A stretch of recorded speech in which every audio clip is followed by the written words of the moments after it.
Dear students, in lesson 13 we would study about another force of attraction, that is London Dispersion force. What is London Dispersion force? The London Dispersion force is the weakest intermolecular force. जितनी भी intermolecular forces हम पढ़ चुके हैं उनमें से जो सबसे weakest force होती है that is London Dispersion force. The London Dispersion force is a temporary attractive force that results when the electrons in two adjacent atoms occupy positions that make the atoms form temporary dipoles. इसमें permanent dipoles create नहीं होते बल्कि for a very short time temporary dipoles create होते हैं. This force is sometimes called an induced dipole attraction. जैसे कि आप example में देखें helium atom as a whole neutral है, लेकिन फॉर एनी इंस्टेंट इसमें इलेक्ट्रॉन्स अपने आप को इस तरीके से अरेंज करते हैं कि दो पोल्स क्रिएट हो जाते हैं. एक पोल के ऊपर जो है वो पार्शियल पॉजिटिव चार्ज आ जाता है, दूसरे डाइपोल के ऊपर पार्शियल नेगेटिव चार्ज आ जाता है. तो एक मॉलिक्यूल में दो तरह के जो डाइपोल्स बन जाते हैं उसकी वजह से बाकी तमाम मॉलिक्यूल्स में भी डाइपोल्स बन जाते हैं और सारे मॉलिक्यूल्स अपने आप को उस मॉलिक्यूल्स के रेफरेंस से अरेंज करना स्टार्ट कर देते हैं. तो वो फोर्सेस ऑफ अट्रैक्शन जो कि एक मॉलिक्यूल में डाइपोल बनने की वजह से बाकी सब मॉलिक्यूल्स में जनरेट हुए हैं टेम्पररी तौर पे, उनको हम क्या कहते हैं? London dispersion force.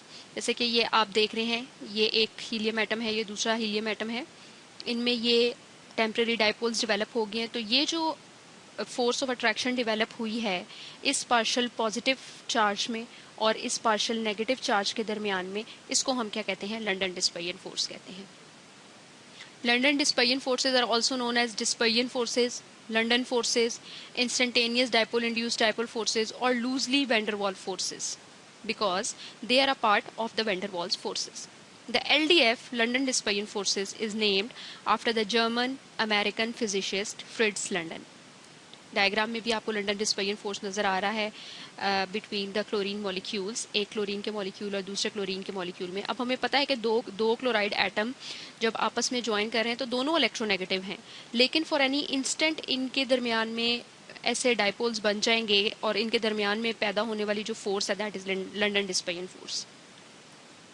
Here we know that electron cloud evenly distributed है, कोई डाइपोल नहीं है डेवलप्ड, दोनों तरफ इलेक्ट्रॉन्स इक्वली डिस्ट्रीब्यूटेड हैं. तो एट सम इंस्टेंट ये देखें कि इस साइड पे पार्शियल पॉजिटिव चार्ज आ गया, इस साइड पे पार्शियल नेगेटिव चार्ज आ गया. अब इस क्लोरीन मॉलिक्यूल जो Cl2 मॉलिक्यूल है, इसमें चूंकि दो डाइपोल्स बन गए हैं तो इसकी वजह से जो एडजेसेंट क्लोरीन मॉलिक्यूल होगा उसमें भी ऐसे डाइपोल्स बन जाएंगे जिसकी वजह से ये आपस में एक फोर्स डेवलप हो जाएगी. This force is known as London dispersion force. The dispersion forces are strongest for iodine molecules because they have the greatest number of electrons.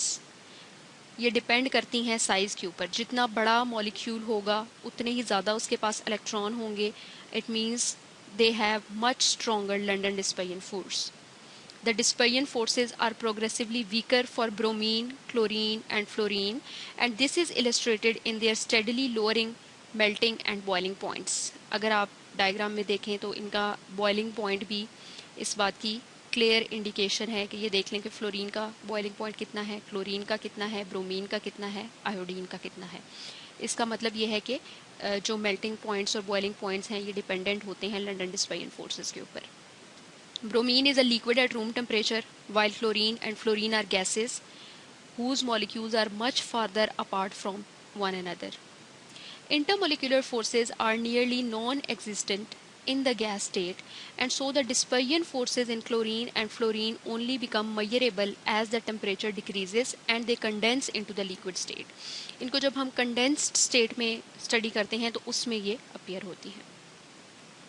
Van der Waals forces help explain how nitrogen can be liquefied. As we all know that nitrogen is a gas, but liquid nitrogen बहुत commonly use होती है different biological experiments में, जबकि हम जानते हैं कि वो gaseous form में है, but हम उसको condense करा के liquefy करते हैं. Nitrogen gas is diatomic and non-polar because both nitrogen atoms have the same degree of electronegativity. If there are no dipoles, what would make the nitrogen atoms stick together to form a liquid? तो हम ये कहते हैं कि अगर dipoles नहीं हैं, क्योंकि N2 मॉलिक्यूल्स में दोनों नाइट्रोजन हैं और नाइट्रोजन एटम्स की डिग्री ऑफ इलेक्ट्रोनेगेटिविटी सेम है, तो फिर हम उसको जब लिक्विड में कन्वर्ट करते हैं तो कैसे वो स्टिक करता है एक दूसरे के साथ. So the reason is London dispersion forces. London dispersion forces allow otherwise non-polar molecules to have attractive forces. However, there are by far the weakest forces that hold molecules together. Hope so you have completely understood the concept of London dispersion forces. Thank you.